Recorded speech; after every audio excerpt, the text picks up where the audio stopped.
Hello အားလုံးပဲမင်္ဂလာပါကျွန်တော်ရဲ့ channel ကနေပြီးတော့ပြန်လည်ကြိုဆိုလိုက်ပါတယ်ခင်ဗျာအားလုံးပဲမင်္ဂလာပါ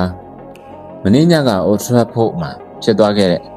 မန်ယူနဲ့ Everton ပွဲကောင်းတကယ်ကိုရုပ်ရှင်ဆန်ပြီးဒရမာတွေနဲ့ပြည့်နှက်ခဲ့တဲ့ပွဲကောင်းတစ်ပွဲပါပဲဗျာတစ်ဖက်က10ယောက်တည်းကျန်တာတော့နိုင်အောင်ကစားသွားတဲ့ Everton ရဲ့ကိုယ့်အိမ်ကွင်းမှာတယောက်အသာရပါရဲ့နဲ့ဂိုးမသွင်းနိုင်ခဲ့တဲ့မန်ယူရဲ့ဒီကြားထဲမှာအသင်းပေါ်ချင်းပါရဲ့လို့အနီးကပ်ထိတဲ့ထိဖြစ်ရဲ့ဇန်ကြီးပါဝင်နေတော့ဒီဘွဲကတော်တော်လေးကိုပြောစရာများသွားခဲ့ပါတယ်။ကဲဒီဘွဲမှာဘာတွေဖြစ်ခဲ့သလဲဆိုတာကိုကျွန်တော်တို့အခုပဲသွားရောက်ကြည့်ရှုလိုက်ကြအောင်ဗျာ။အရင်ဦးဆုံးအနီးကပ်ထိတဲ့အကြောင်းကိုပြောကြရအောင်။ပထမဦးဆုံးပြောရမှာကတော့ပွဲချိန်73မိနစ်မှာဖြစ်ပျက်ခဲ့တဲ့အဖြစ်အပျက်ပါပဲ။မန်ယူကတိုက်စစ်ဆင်နေတဲ့အချိန်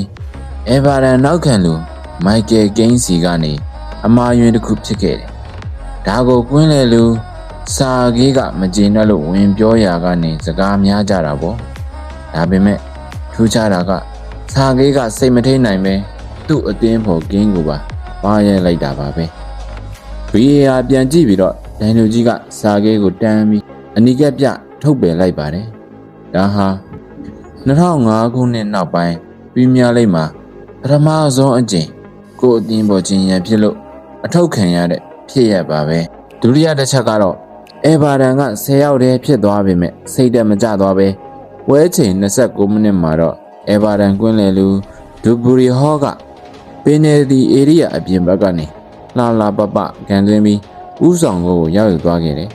ယူနိုက်တက်ဘက်ကိုပြန်ကြည့်မယ်ဆိုရင်တော့တယောက်တာနဲ့ပွဲကိုစိုးမိုးထားနိုင်ခဲ့ပါတယ်ဂိုးကန်သွင်းခွင့်25ကြိမ်ထိရခဲ့တာဗျဒါပေမဲ့ပြဿနာကအေဗာတန်ဂိုသမားဂျော်ဒန်ပစ်ဖို့ပါပဲဇက်စီရဲ့အပိုင်းကောင်းတိုက်ချက်တွေဘရူနိုရဲ့ခံချက်တွေကိုပါပက်ဖိုကလက်စွမ်းပြောက်ကွယ်သွားခဲ့လို့မန်ယူတို့ဒီတကိုးတော့မရခဲ့ပါဘူးပရိသတ်တွေကတော့ပက်ဖိုကိုဒီဘွဲ့ရဲ့မန်အော်ဒမန်အဖြစ်သတ်မှတ်နေကြပါတယ်မန်ယူနီးပြဟောင်းဒေးဗစ်မိုးရက်ကသူ့အသင်းဟောင်းကို10ယောက်တည်းနဲ့အနိုင်ယူပြပြီးလက်စားချေနိုင်ခဲ့ပါတယ်မန်ယူနီးပြ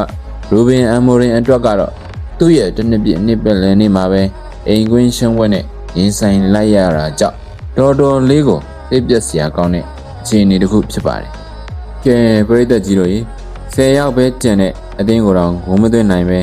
ရှုံးခဲ့တဲ့မန်ယူရဲ့တက်စစ်ပိုင်းကိုဘယ်လိုမြင်ကြလဲဗျာ။ကောမန့်မှာဝင်ရောက်ဆွေးနွေးပေးသွားကြပါအောင်ခင်ဗျ။အားကစားသတင်းထူးတွေကိုအမြဲတင်ဆက်ပေးနေမှာမို့ကျွန်တော်တို့ရဲ့ channel လေးကို like and subscribe လုပ်ထားဖို့မမေ့ကြနဲ့နော်။နောက်ဗီဒီယိုမှာပြန်တွေ့ကြပါမယ်ဗျာသားတို့ရေ